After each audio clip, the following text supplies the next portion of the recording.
नमस्कार, मी Prachi Salunkhe. Positive news या आमच्या खास शो मध्ये आपलं स्वागत. कोरोनाच्या संकटामुळे सध्याचा काळ आपल्या सगळ्यांसाठीच कठीण आहे, पण अशातही आपल्या आजूबाजूला अनेक सकारात्मक गोष्टी घडतात. त्याच सकारात्मक बातम्या आम्ही आपल्यासाठी घेऊन आलो आहोत. आज आपण वेदिका या चिमुकलीनं दुर्धर आजाराची लढाई कशी जिंकली आहे ते पाहणार आहोत. सोबतच दिनेश सोनवणेंची एक प्रेरणादायी बातमी देखील आपल्याला पाहायची आहे.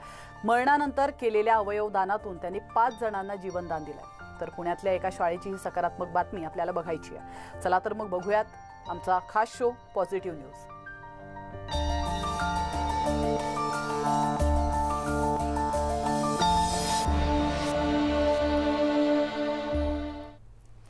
मित्रांनो, कोरोनाच्या संभाव्य तिसऱ्या लाटेचा मुकाबला करण्यासाठी प्रशासनाकडून पावलं उचलली जात आहेत. मुलांना सुरक्षित ठेवण्यासाठी माझं मूल माझी जबाबदारी हे अभियान सुरू करण्यात आलंय. पाहुयात देशातल्या पहिल्याच अशा अभियानाची ही खास बातमी.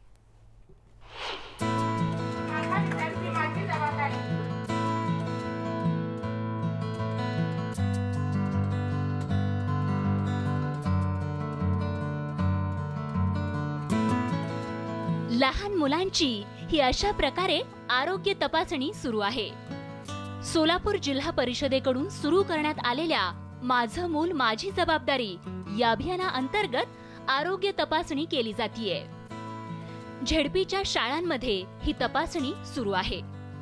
कोरोनाच्या संभाव्य तिसऱ्या लाटेचा लहान मुलांना धोका असण्याची शक्यता वर्तवली जातीये आणि त्याच पार्श्वभूमीवर आतापासूनच उपाययोजना केल्या जात आहेत. मुलांची आरोग्य तपासणी करून सर्व माहिती एकत्रित केली जातीये.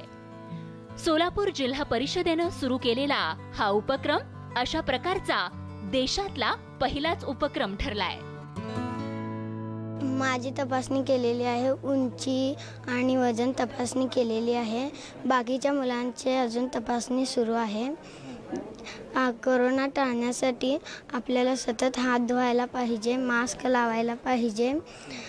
आपल्या या देशात हे दुरीचं अंतर ठेवायला पाहिजे. कोरोना सुरक्षित पाळण्यासाठी आपल्या देशातून कोरोना मुक्त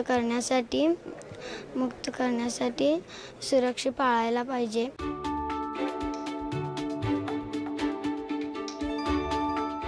माझं मूल माझी जबाबदारी या उपक्रमाअंतर्गत सोलापूर जिल्ह्यातील 0 ते 18 वयोगटातील सुमारे 10 लाख मुलांची आरोग्य तपासणी करण्यात येणार आहे आणि यामध्ये डोक्यापासून ते पायापर्यंत अशी विद्यार्थ्यांची संपूर्ण आरोग्य तपासणी केली जातीये.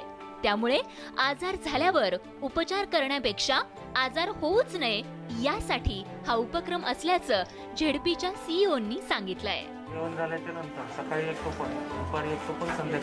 तिसऱ्या लाटेबद्दलची जी चर्चा सुरू आहे आणि त्या तिसऱ्या लाटेमध्ये लहान मुलावर मोठ्या प्रमाणामध्ये प्रादुर्भाव होणार आहे अशी शक्यता तज्ज्ञांनी वर्तवलेली आहे. त्या पार्श्वभूमीवर आपण सोलापूर जिल्ह्यातील ग्रामीण भागातील 9,77,000 विद्यार्थ्यांचं आरोग्य तपासणीचा विषय हाती घेतलेला आहे. डॉक्टरांचं प्रशिक्षण झालेलं आहे आणि आजपासून संपूर्ण ग्रामीण भागामध्ये अंगणवाडी आणि प्राथमिक शाळेतल्या विद्यार्थ्याच्या आरोग्याच्या तपासणीचा कार्यक्रम आम्ही सुरू करतो आहोत. सरकारी आणि प्रशासकीय कारभारात अनेकदा समस्या उद्भवल्यानंतर त्यावर उपाययोजना केल्या जातात. मात्र सोलापूर जिल्हा परिषदेनं सुरू केलेल्या माझं मूल माझी जबाबदारी या अभियानामुळे लहान मुलांचा कोरोनापासून बचाव होणार आहे आणि म्हणून हे अभियान देशपातळीवर राबवलं जाणं गरजेचं आहे.